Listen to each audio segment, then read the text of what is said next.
nandito pa rin kami sa isla ng Kanipo. Sobrang init ng panahon ngayon. Tutok na tutok talaga yung araw. As in, lahat kami pasoko na, pabigay na. Tapos nagkataon pa na sa isla mismo na to ay talagang hirap silang lahat sa tubig. Dagdag pa kami sa konsumo ng tubig ng isla. Kaya nagdesisyon kami ngayong araw na kami ay pull out na dito upang hindi na kami makadagdag sa konsumo ng tubig nila. Kasi kagabi, 4 na balde na lang yung nakuha namin. Yung iba hindi na nga nakaligo, no? Kasi talagang kulang na. Saan sila kukuha? Oo. Saan nila kunin yung reserva ng kapitbahay? Medyo medyo struggle, nakakaya dito. So, pero kung makatag-ulan naman, wala naman problema. Wala naman talagang problema. Sa lugar na to, kung masasabi ko lang, isa sa mga pinaka-the best na experience na naranasan namin. Dahil kakaiba yung mga pinaranas sa amin ng buhay isla nila Kuya Rain. Ganito pala ginagawa yung traditional style nila ng pangingisda. Tayo kasi, di ba, parang ngayong araw, ganyan-ganyan, bukas ka pa makakakuha. yes, at least di pa yun sure. Bukas hindi mo pa sigurado. Eksakto. Kung yung pinaghirapan mo kahapon, masasayang lang pala kinabukasan kasi wala ring huli. Eksakto. Kayo naman, may mga masasabi ba kayo sa pagstay natin dito? Oo, masabi ko lang po. Ang natutunan ko, huwag ka lang siguro sumuko. Bakit? Kasi tulad ng kanina, sa pinaghirapan natin kagabi, para grabing alon, grabing hilo. Eksakto. Hindi mo malaman kung meron ba talaga bukas, aasa ka, pero tutuloy ka pa rin. Siyempre, i-check mo pa rin yun, pupunta ka pa rin. Alam mo yung kadahugot mo, wala kang huli, parang nakakapanghina na, pero kailangan mo tatagan loob mo. Sinugal natin doon yung ibang mga isda natin. Opo, doon yung ibang isda na nahuli natin. Huwag ka lang sumuko kasi malay mo. Baka ngayon araw sumuko ka na, kinabukasan pala, yun pala yung darating na sila pagpapala. Kaso sumuko ka na, wala na, hindi mo na natagpuan. Try and try. Mismo. Yes. Yun na natutunan mo. Yes po. Sino next? Ikaw kayo. Tumeng. Yan, go Peng. Hi po.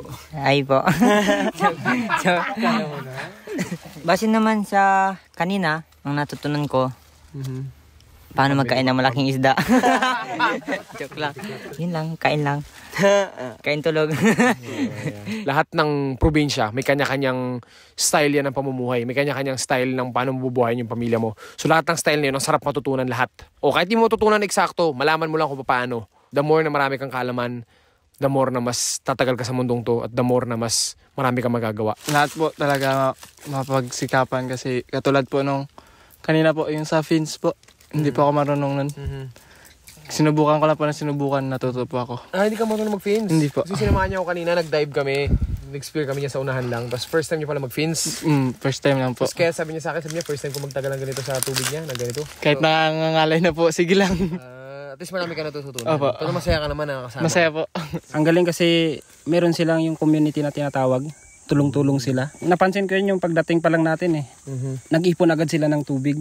Kasi kailangan ng panghugas. Tapos isa pa yung sa coral reef nila. Sa bahura nila. Tama. Sobrang inaalagaan nila. Kasi mapapansin mo kapag sumisid ka sa ilalim, kita mo agad yung ganda ng bahura nila. Saka hindi sila... Ang daming lato. Ang daming starfish. Hindi sila abusado sa sa mga diskarte sa dagat, di ba?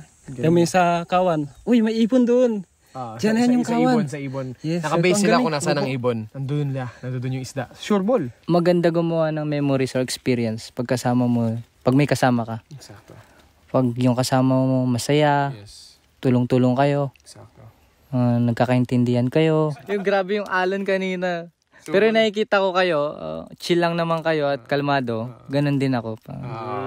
Kalmado na rin ako. Kalmado yung biga namin. So sa amin, nagbibis ako sa inyo. So, nice, Dar. Thank you po. Thank you rin, no? Sama ka namin. Yes. Hanggang sa muli. Yeah. Alam. Hindi. Sama ako.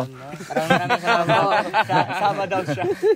Ako talaga, unexpected din po talaga. Sabi ko, di ba, hanggang samahan ko kayo hanggang kasi may lakad nga po ako doon. Di ba, nagpunta tayo sa Sinibayan. Time na yun. Sinibayan yung falls na tinulugan namin. Kung naalala nyo, panoorin nyo yung mga huling videos namin. Nandun lahat yun. Dati po talaga sobrang idol ko po kayo. Hinahangaan ko po talaga kayo. Yun, sobrang dami experience. Yung dami ako natututunan sa buhay po. Huwag ka lang mawala ng pag-asa sa buhay. Sobrang dami po experience. Dito, sa maikling panahon. Opo. Na dapat, wala kang dalang damit eh. Wala akong dalang. Wala talaga ako totally. Wala akong dalang totally damit. Ayos, pero naging masaya ka. Super saya. Super saya. Di makakalimutan mo ba kami? Hindi. Hindi. Abang buhay. Opo. Super. Ikaw, Darius, di mo kami makakalimutan? Never! Wow! Never say never. Wow! Paano yung never say never? 1, 2, 3, go. Never say never.